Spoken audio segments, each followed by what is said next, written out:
Today we are celebrating the feast of the Queenship of the Blessed Virgin Mary. When we talk about queenship, parang una nating nasa isip yung corona, yung crown.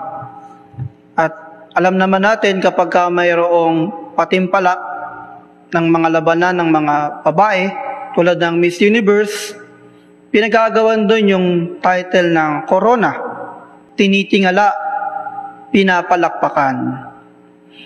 Pero iba ang pagkareyna ng ating mahal na ina, si Mama Mary.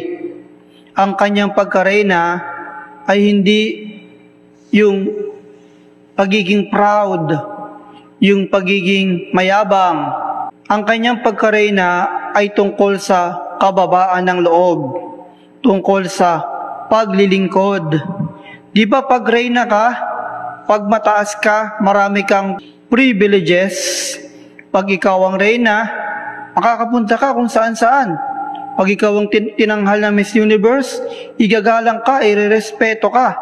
Talagang i-welcome ka kung saan-saan. Pero kay Maria, ang kanyang pagkareyna ay iba.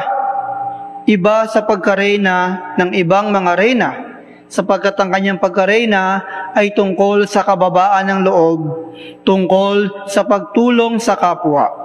Nabalitaan nga natin ito sa ating ebanghelyo, nung malaman ni Maria na siya ay magiging ina ng Diyos, nagyabang ba siya? Sinabi ba niya, ako ang reyna, ako ang magiging ina ng Diyos, lahat kayo, paglingkuran niyo ako, ganun ba sinabi niya? Hindi. Nung malaman niya tungkol sa kanyang pagkaina, ang balita na siya ay magiging ina sa tulong ng anghel na si Gabriel, anong sabi niya? No? Behold, I am the handmaid of the Lord. Sabi niya, ako'y isang alipin ng Panginoon. Hindi niya sinabi na, magiging ina pala ako ng Diyos. Siyempre, Diyos yun. Magiging mataas ako. Kaya maraming maglilingkod sa akin.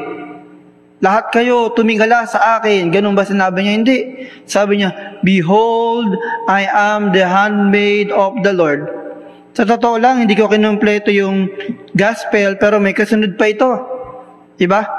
Yung mahabang version, yung long version ito, na pagkatapos magpakita ng anghel kay Mama Mary, nung mabalitaan niya na ang kanyang pinsan na si Elizabeth ay buntis din, 6 months na,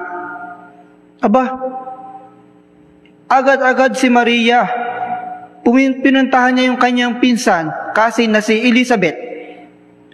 At ang bahay ng kanyang pinsan ay bundok, si Elizabeth at si Zechariah, sapagkat sila ngay matatanda na.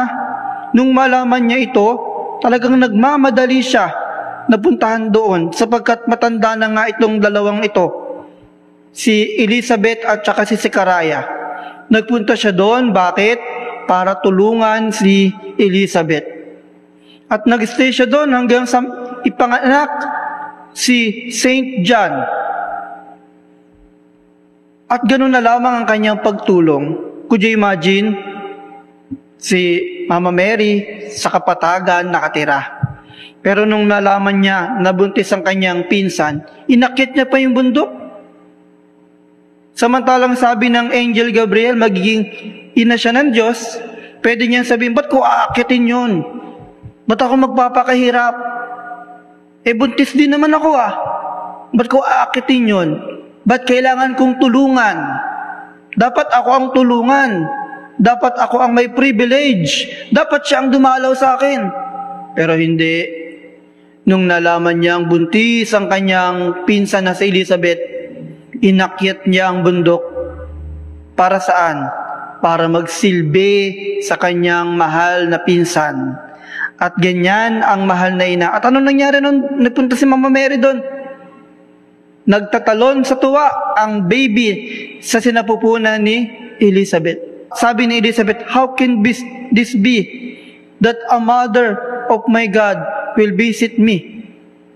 Kaya na-recognize na si Mama Mary din ay nagdadalang tao lalang ng Espiritu Santo.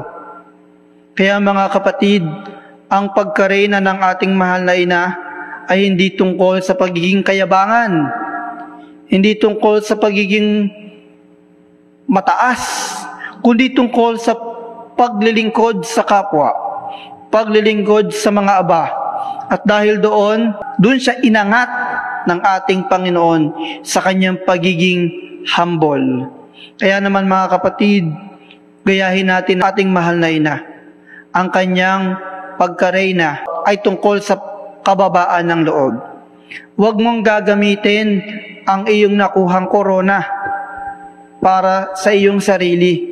Kasi minsan ganyan, kapag ka naging reyna na, pag umaangat na, pag hindi na pagbibigyan, anong sinasabi? Kilala mo ba ako? Do you know me? I am the queen. Diba ganyan? Ginagamit ang pagkareyna, kilala mo ba ako? Who are you? Diba? Pero si Maria, kababaan ng loob ang nanaig. Hindi niya sinabing, kilala mo ba ako? Ako ang ina ng Diyos. Hindi niya pinagyabang yon. Siya ay naging mababa ang kalooban. At dahil doon, siya ang napili na maging ina ng Diyos. Kaya mga kapatid, sa pagpapatuloy ng ating banal na misa, let us ask the intercession of the Blessed Virgin Mary that she may help us to become humble. Amen.